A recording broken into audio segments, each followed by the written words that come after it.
1400 साल पहले जो किताब लिखी गई है, इसके बारे में बात करने से लोग डरते भी हैं, शर्माते भी हैं, अपोलोजिस्टिक भी होते हैं। जिस 1400 साल पहले किताब जो आसमान से उतरी थी, मुझे नहीं पता कि वहां कौन से सक्सेना साहब का छापा खाना था जहां से उतर रही थी किताब। जिन लोगों ने उस किताब में जो कुछ लिखा है, पूरी दुनिया में एस्टेब्लिश कर दिया Islam is a religion of peace. ऐसी मार्केटिंग कोका कोला कंपनी भी नहीं कर पाई। लेकिन पूरी दुनिया में इस्लाम क्या कर रहा है उसके बावजूद भी कुछ लोग सुनना नहीं चाहते, कुछ लोग जागना नहीं चाहते। लिहाजा हम जड़ पे हमला नहीं करना चाहते। बार बार हम बात इधर उधर की करना शुरू करते हैं। कुछ लोग आतंकवादी हैं, कुछ लोगों की वजह से ऐसा हो रहा है। अगर कुछ लोग आतंकवादी हैं तो बाकी 85% क्या कर रहे हैं? वो मूक सहमति दे रहे हैं उस आतंकवाद को, तो वो बड़े ज्यादा कातिल हैं बनस्पत उनके जो 15% लोग हैं। तो ये मत कहिए कि कुछ लोग बहक गए हैं, ये बगदादी कहां से आया। अगर आप जेनेसिस में जाएं और पता करें पूरी दुनिया में कि 1400 साल पहले मोहम्मद साहब के दामाद को रामलाल श्यामलाल ने नहीं मारा, आरएसएस बीजेपी ने नहीं मारा। किसने मारा उसका नाम बताएं मुसलमान। किसने पहला कत्ल किया था जो मोहम्मद के दामाद का कत्ल मस्जिद में किया गया, उसके बारे में बताएं। चारों खलीफाओं को किसने मारा? रामलाल श्यामलाल ने। आरएसएस की तो कोई ब्रांच भी नहीं है सऊदी अरब में भाई। लेकिन ये मुलम्मा झूठ का चढ़ रहा है इस देश के अंदर। हम सच बोले। और मैं समझता हूं कोई धर्म क्या सिखाता है मैं नहीं जानता। एक बात तो तय है, जो पैदा हुआ है वो मरेगा। दो बातों से मैं अपनी बात रिलेट करता हूं।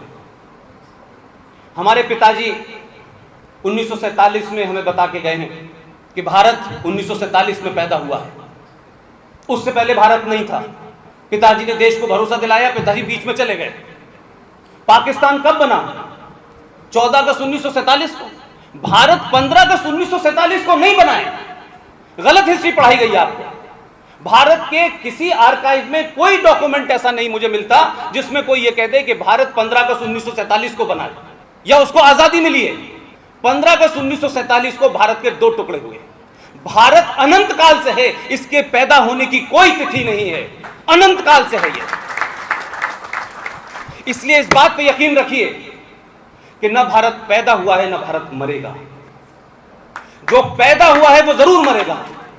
उसका समय कब होगा ये मुझे नहीं मालूम। अल्लाह भी कहते हैं कि उसका जाने का तय समय निश्चित है, उसमें कोई मिनट आगे पीछे नहीं हो सकता। ऐसे ही हर जगह के फाउंडर पैदा हुए हैं। कांग्रेस पार्टी भी बनी थी, उसके भी फाउंडर थे।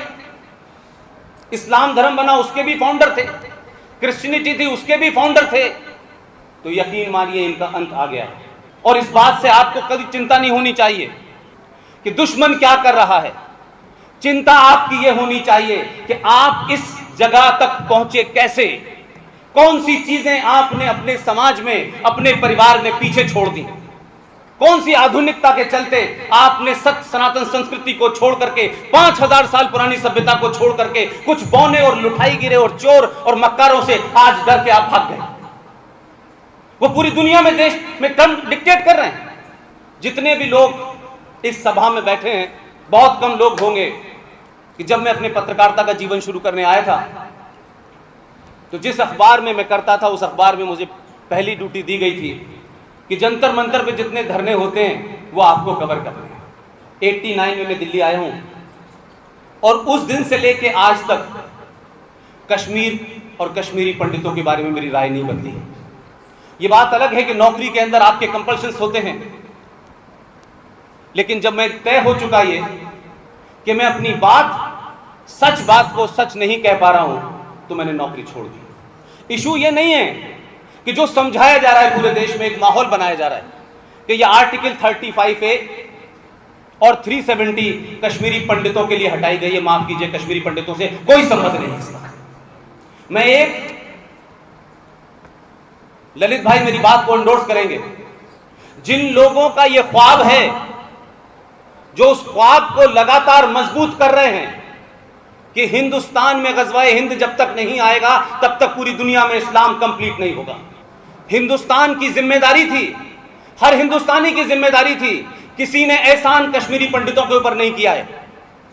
मैं लगातार एक बात को लगातार कह रहा हूं कि अगर जम्मू नहीं बचा तो दिल्ली भी नहीं सेफ रहेगा।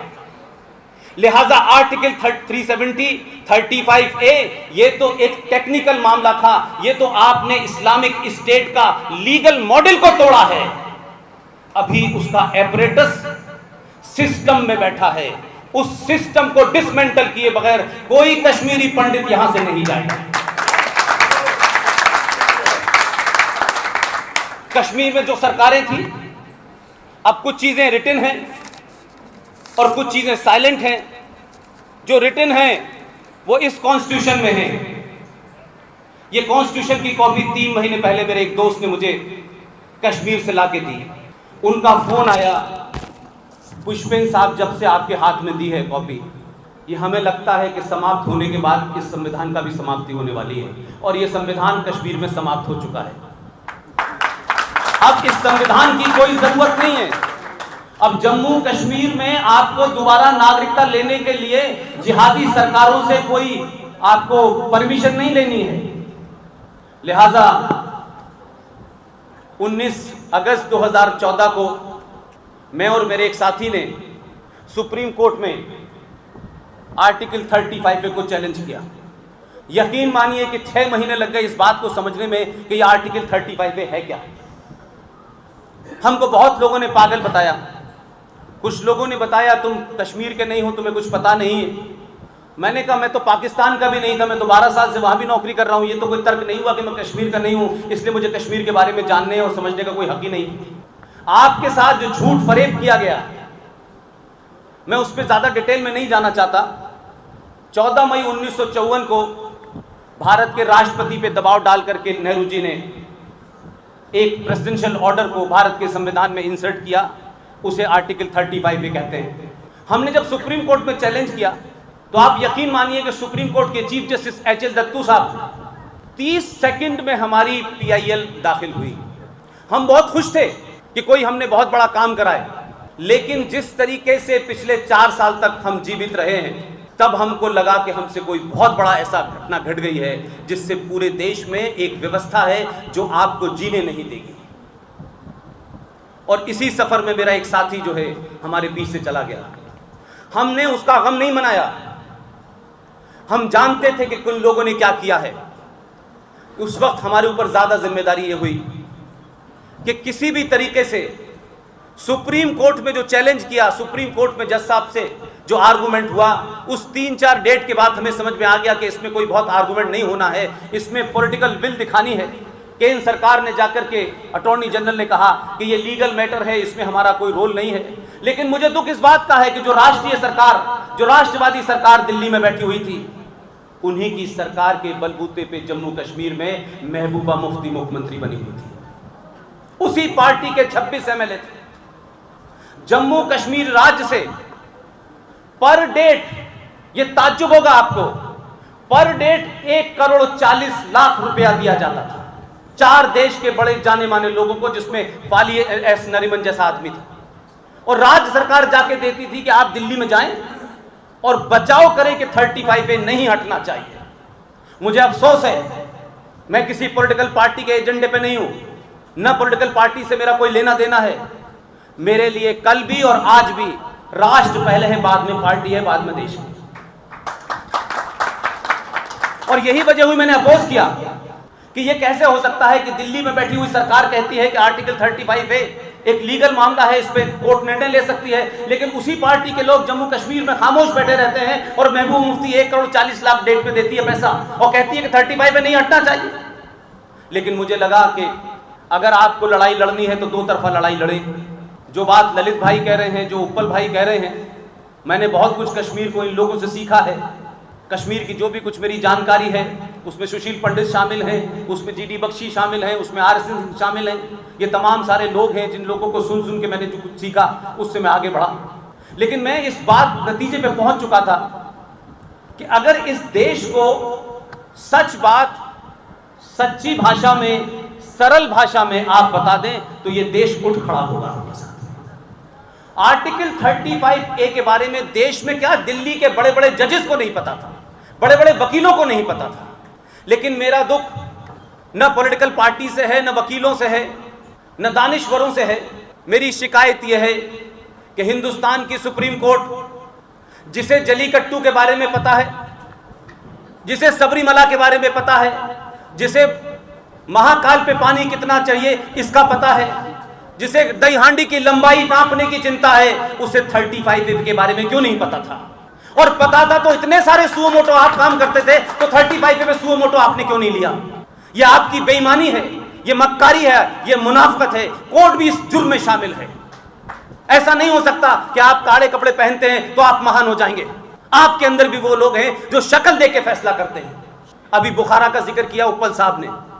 ना तो हम बुखारा गए, न हमने बुखारा देखा, लेकिन बुखारा के 2 जोकरों को हमने भारत में जरूर देखा।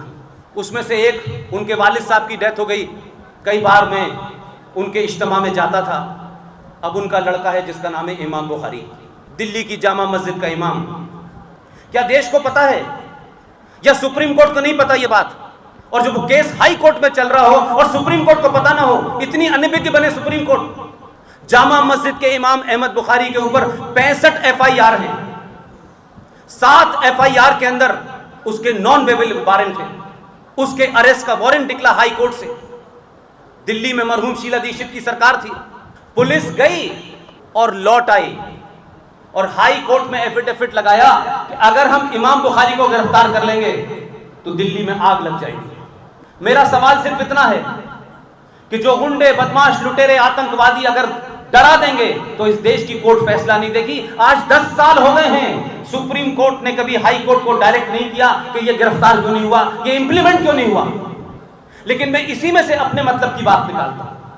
काली पट्टी बांधने से, धरना देने से अगर दुनिया में आपकी मांग पूरी हो रही होती तो आप सबके लिए एक जीवित मिसाल है। नॉर्थ ईस्ट नाम की जगह है भारत में। एक महिला लोकतांत्रिक तरीके से अपने अधिकारों की मांग कर रही थी 25 साल से, नाक में खाने की नली लगा करके गांधी जी के पदचिन्हों पे चल रही थी। 25 साल तक ना तो देश के JNU के लोग गए, न वो मुनाफिक गए जो कश्मीर में जाते ही सबसे पहले उस मक्कार, उस जलील आदमी से जिसका नाम सैयद शाह गिलानी है, उससे मिलने जाते थे। वो कभी उसके पास नहीं पहुंचे 25 साल में, और आखिर में उस महिला ने नाक की नली उतार के फेंक दी।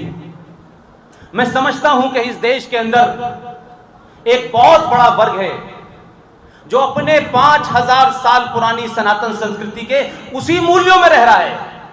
ये मूल्य बदलने होंगे, आपको अपना हथियार बदलना होगा।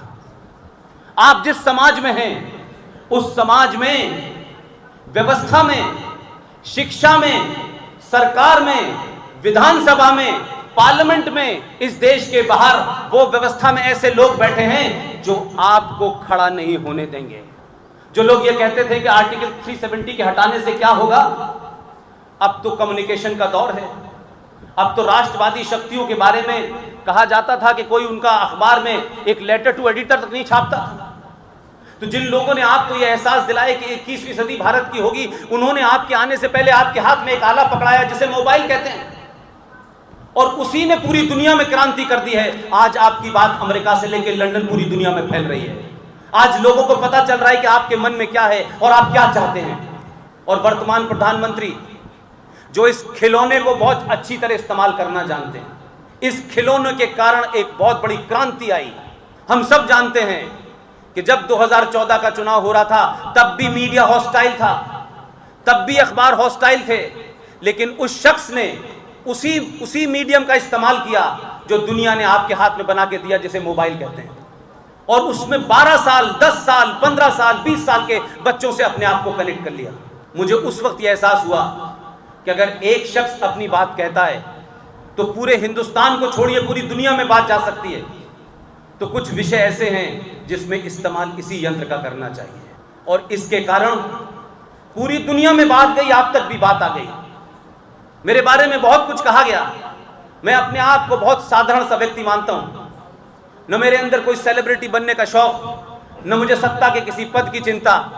मैं सिर्फ ये इंश्योर करना चाहता हूं कि इस देश में सनातन संस्कृति के मानने वाले लोगों की एक एक चीज उनको सही बता दी जाए, वो खुद तय कर लेंगे।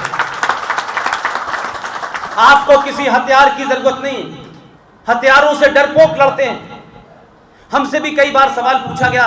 4-5 दिन पहले कुछ बड़े दानिश्वर पत्रकार थे, विदेशी थे, उसमें उन्होंने कहा कि भाई कश्मीरी पंडित लड़ा क्यों नहीं, भाग के क्यों आया। हमसे भी बहुत बार लोगों ने कहा कि उनमें से 100 लोग भी आतंकवादी हो जाते तो शायद ये बात नहीं होती। मैंने कहा कि भाई जिन लोगों ने उनको मारा है, जिन लोगों ने धोखा दिया है, भाई उनकी उत्पत्ति तो 1400 साल पहले इसी सभ्यता के साथ हुई थी।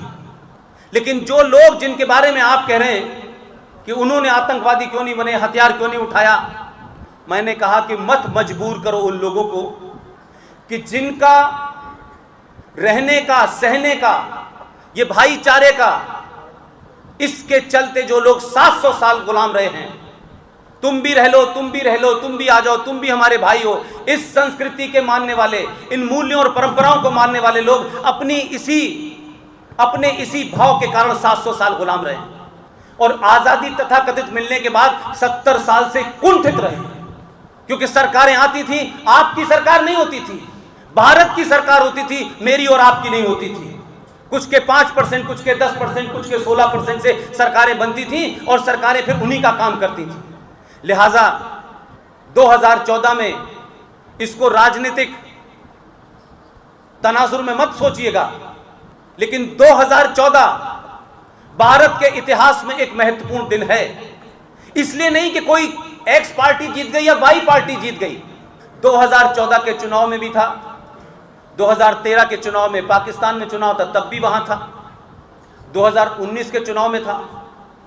देखिए, पार्टी कौन सत्ता में आई नहीं आई ये महत्वपूर्ण नहीं है।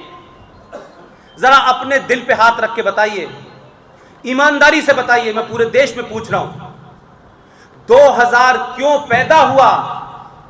इसको पैदा करने से पहले आपने पहली बार 2014 में यादव ठाकुर ब्राह्मण की जात पे वोट नहीं दिया। पहली बार आपको लगा कि हम हिंदुस्तान को जिताएंगे, एक हिंदुस्तानी होकर आपने वोट दिया। और जो सरकार आई, जिसके बारे में बहुत सारी बातें कही जा रही हैं कि सरकार आई और उसने ये नहीं किया, ये किया। आज पूरी दुनिया में इस घटना के बाद 370 और 35 पे हटने के बाद जो प्रतिक्रिया हो रही है उसका अंदाजा है आपको। इसके पीछे कितना बड़ा होमवर्क करना पड़ रहा है। आपकी व्यवस्था में कितने डीप रूटेड वो लोग बैठे हुए हैं जिनको सबको कंट्रोल करना था। जो लोग बार बार कहते थे ये बाहर जाते हैं, घूमने जाते हैं, उसी घूमने का नतीजा है कि जो ऑल वेदर फ्रेंड था पाकिस्तान का, उसने कहा ये भारत का इंटरनल मामला है, यू गेट लॉस्ट। सऊदी अरब आपके साथ खड़ा हुआ है। ये मानिए कि 57 मुल्क हैं, उस रियलिटी को आप इग्नोर नहीं कर सकते हैं। उनके अपने एजेंडे हो सकते हैं, लेकिन 2014 से 2019 तक जो भ्रमण हो रहा था, उस भ्रमण का नतीजा है कि एक भी मुल्क, including Russia, including USA, including China, किसी ने भी एक लफ्ज नहीं बोला कि ये भारत के ऊपर कोई गड़बड़ की है और भारत का इंटरनल मामला है, इसमें कोई सवाल नहीं होता। आपकी यूएन ने भी सुनने से मना कर दिया। इसके लिए होमवर्क करना पड़ता है। लिहाजा मैं बार बार एक ही बात कहता हूं, सरकार में कौन आएगा कौन नहीं आएगा ये महत्वपूर्ण नहीं है। सरकार में हर बार वही आएगा जिसे आप चाहेंगे। इसलिए समाज का बदलना ज्यादा जरूरी है, सत्ता का बदलना ज्यादा जरूरी नहीं है। दोस्तों, कर्नाटक में हिजाब पर हाई कोर्ट में सुनवाई के बीच बवाल जारी है। कर्नाटक के करीब 50 सरकारी स्कूलों में मुस्लिम छात्राएं और उनके पेरेंट्स लगातार प्रदर्शन कर रहे हैं। बुधवार को भी मुस्लिम छात्राएं हिजाब के साथ स्कूल पहुंची तो उन्हें रोक लिया गया। गौरतलब है कि कर्नाटक में 11वीं और 12वीं के स्कूल खुल गए हैं। हाईकोर्ट के अंतरिम आदेश के मुताबिक स्टूडेंट्स फिलहाल धार्मिक कपड़े पहनकर संस्थानों में नहीं आ सकेंगे। कर्नाटक के विजयपुरा में मुस्लिम छात्राओं की काफी नोकझोंक हुई। ये छात्राएं हिजाब पहनकर कॉलेज के अंदर जाना चाहती थीं, लेकिन उन्हें रोक लिया गया। छात्राओं का कहना था कि उन्हें व्हाट्सएप पर बिना हिजाब के स्कूल न आने का कोई मैसेज नहीं मिला है। स्कूल के प्रिंसिपल ने छात्राओं को समझाते हुए कहा कि वो हाई कोर्ट के आदेश का पालन कर रहे हैं। कर्नाटक में इन दिनों हिजाब पर विवाद जारी है। मंगलवार को कुछ स्थानों पर हिजाब पहन के आई लड़कियों को स्कूल में प्रवेश नहीं दिया गया। ऐसी ही एक घटना में हिजाब पहनकर कक्षा में प्रवेश नहीं दिए जाने पर एक लड़की ने परीक्षा छोड़ दी। छात्राओं के आक्रोशित अभिभावकों को स्कूल प्रशासन और पुलिस से तीखी बहस करते देखा गया। एक जगह पर एक छात्र के भगवा स्कार्फ लहराने की घटना भी सामने आई है।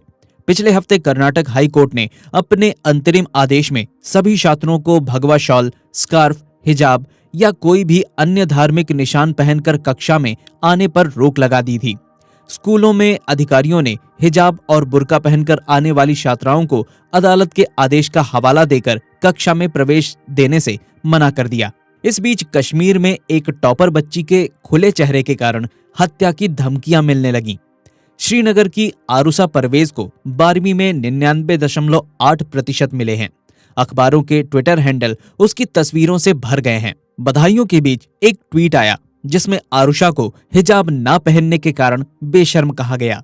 फिर एक और ट्वीट नामोदार हुआ जिसमें लिखा था, जो तालीम औरत के सिर से चादर हटा दे उससे तो अनपढ़ रहना ही अच्छा। अब आरुषा और उसका परिवार गर्दन काटने की धमकियों के बीच सेलिब्रेट कर रहा है। बुर्का या हिजाब को चॉइस बताने वालों के पास इस ब्रिलियंट लड़की के लिए कोई प्लान नहीं है। वे चुप रहेंगे जब तक कि आरुषा के आजाद बालों से लेकर आजाद ख्यालों तक पर काला पर्दा न पड़ जाए। औरतों पर जबरदस्ती का ये चलन खुजली के खानदानी मर्ज से भी पुराना है, जो पुश्त दर पुश्त, मुल्क दर मुल्क फैलता रहा। दोस्तों, इस पूरे मामले में आपकी क्या राय है, हमें कमेंट में अवश्य बताएं। इस वीडियो में बताई गई बातों से अगर आप भी सहमत हैं तो वीडियो को लाइक करने के साथ साथ ज्यादा से ज्यादा लोगों तक शेयर करें, क्योंकि जागरूकता फैलाने से ही फैलती है।